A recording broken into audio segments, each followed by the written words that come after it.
நல்ல ஸ்பைசியான ஒரு உருளைக்கிழங்கு மசாலா எப்படி செய்யறதுன்னு பார்க்கலாம். இதுக்கு நான் இன்னைக்கு 2 உருளைக்கிழங்கு எடுத்திருக்கேன். இதை குக்கர்ல சேர்த்து கொஞ்சமா உப்பு தண்ணி சேர்த்து குக்கரை மூடி மீடியம் ஃப்ளேம்ல வச்சு 4 விசில் விட்டு எடுத்தீங்கன்னா உருளைக்கிழங்கு நல்லா வெந்துடும். இதுல இருந்து தோல் உரிச்சிட்டு மீடியம் சைஸா கட் பண்ணி தனியா வச்சிருங்க. அடுத்து கடாயில எண்ணெய் சேர்த்து நல்லா சூடானதும் 1 ஸ்பூன் சோம்பு தாளிச்சிட்டு பொடியா சாப் பண்ணி வச்சிருக்க 2 வெங்காயம் சேர்த்து நல்லா வதக்கிக்கோங்க. வெங்காயம் நல்லா வதங்கி வந்ததும் 1 ஸ்பூன் இஞ்சி பூண்டு பேஸ்ட், கட் பண்ணி வச்சிருக்க 2 தக்காளி, தேவையான அளவு உப்பு சேர்த்து நல்லா வதக்கிக்கோங்க. தக்காளி நல்லா வதங்கி வந்ததும் 1 spoon red chilli powder, 1 spoon வீட்டில் அரைச்சி வச்சிருக்க குழம்பு மிளகாத்தூள், 1 ஸ்பூன் தனியாத்தூள், 1/2 ஸ்பூன் கரம் மசாலா சேர்த்து நல்லா வதக்கிக்கோங்க. இது கூட கொஞ்சமா தண்ணி சேர்த்து நல்லா கலந்து விட்டு மூடி போட்டு ஒரு 5 நிமிஷம் நல்லா கொதிக்க வைங்க.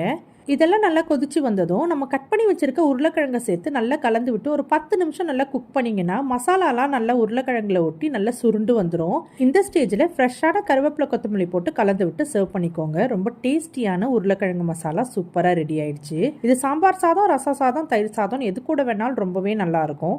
சப்பாத்திக்கு ரொம்ப சூப்பரான ஒரு சைட் டிஷ். நான் பண்ணுற ரெசிபிஸ் உங்களுக்கு பிடிச்சிருந்தா என்னோட சேனலை சப்ஸ்கிரைப் பண்ணிக்கோங்க. நாளைக்கு வேற ஒரு ரெசிபியோட பார்க்கலாம்.